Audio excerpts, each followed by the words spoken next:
Philippe Bourguignon, bonjour. Je suis ravie de vous interviewer aujourd'hui. Nous sommes au Shack, un lieu qui vous appartient et c'est un espace de coworking, si je ne me trompe pas. Non, pas vraiment. Pas du coworking. Alors c'est un lieu que j'ai créé avec ma fille. Oui. Et qui est un espace de cool working. C'est un tiers-lieu, c'est un espace dans lequel les gens sont là pour se sentir bien, travailler, rencontrer d'autres personnes, etc.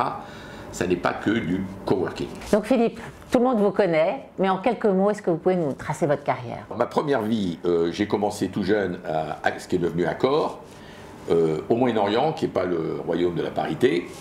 Voilà. Après aux États-Unis, j'ai quitté Accor après 14 ans pour rejoindre Disney, 5 ans aux États-Unis, 5 ans pour faire le redressement d'Euro Disney ici comme président. Après quoi, j'ai rejoint le Club Med comme président pendant 8 ans, et puis qui se termine en crise après 2001, et donc j'ai décidé d'avoir une deuxième vie. Et quelle est-elle, cette deuxième vie? C'est d'être moi-même. C'est-à-dire, on devient prisonnier de qui ou quoi, ou ce que nous représentons. Donc vous devenez, Philippe Bourguignon, président du Club Med. Ouais. Vous n'êtes plus vous. C'est intéressant ce que vous dites. Moi aujourd'hui je suis moi. Ouais. Voilà. Et donc j'ai fait 2 ans sabbatiques en dirigeant Davos, qui a été vraiment une expérience absolument extraordinaire. Et puis j'ai rejoint un monsieur qui s'appelle Steve Case, et qui m'a justement, il m'a dit, moi Philippe, je ne vous offre pas une fin de carrière, je vous offre cette nouvelle vie dont vous avez besoin. Et je suis redevenu ce que j'étais à 25 ans. Vous êtes donc entrepreneur et investisseur. C'est Steve Case qui a créé un partnership qui s'appelle Révolution, parce que un joli nom. C'est révolutionnaire. C'est révolutionnaire, voilà. Nous sommes 6 partenaires depuis 15 ans et nous investissons dans des sociétés que l'on qualifie de disruptive, c'est-à-dire qui changent les choses. À quel moment, Philippe, vous avez pris conscience de l'importance de la parité? C'est d'abord une femme qui m'a sensibilisé à ce problème, Meg Whitman, présidente de eBay. J'ai rejoint le conseil d'administration d'eBay en 98, pour 12 ans, j'y suis resté. Et alors d'abord eBay a été extraordinaire, mais deuxièmement, aussi, la sensibilisation au rôle des femmes, ça a été là. Et la deuxième, ça a été une table ronde que j'ai animée à Davos en 2003, où il y avait 4 femmes, bien sûr, qui parlaient de ça.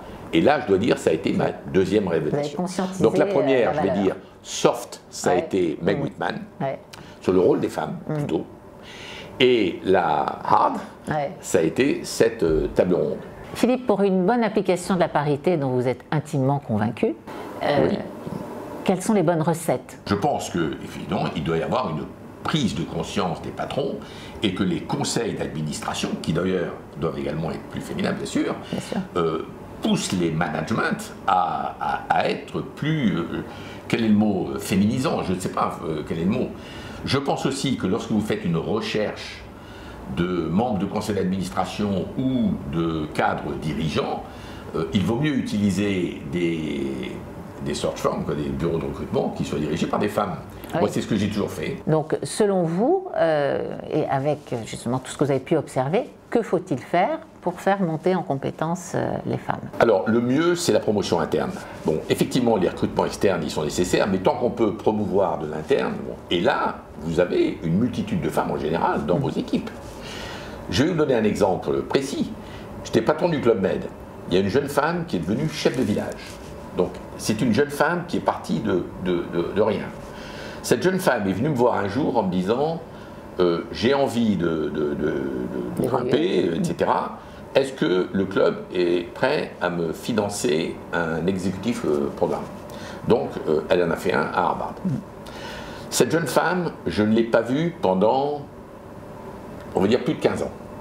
Et il y a 1 an, elle a repris contact avec moi. Elle était patronne des ressources humaines de LVMH en Asie, basée à Hong Kong, et elle venait d'être promue dans une autre société, patronne des ressources humaines, et elle m'a envoyé, elle n'avait pas mon email, elle m'a envoyé un message via LinkedIn pour me dire « c'est à vous que doit tout ça ». J'en ai chaque fois. Voilà. Oui, ça fait plaisir. Mais, et des femmes comme ça, en promotion interne, etc., on en a eu des quantités, autant au Club Med que dans toutes les sociétés dont j'ai la responsabilité aujourd'hui. C'est le meilleur moyen, la promotion interne. Où les RH ont un vrai travail à faire de people review avec identification des hauts potentiels. La fonction RH, je ne dois pas dire qu'elle doit être dédiée à une femme parce qu'on revient au nombre de quotas.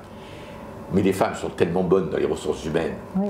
et que c'est le meilleur moyen en plus de s'assurer que justement la promotion interne, il y ait plus de femmes que ce qui a été fait dans le passé. Donc ça sera le mot de la fin, Philippe. Merci beaucoup pour cet entretien et je vous souhaite beaucoup de succès pour Révolution. Merci et merci de m'avoir donné cette opportunité parce que c'est un sujet qui me tient à cœur. Le rôle des femmes dans l'entreprise est un rôle qui est très fondamental, qui est plus que la parité.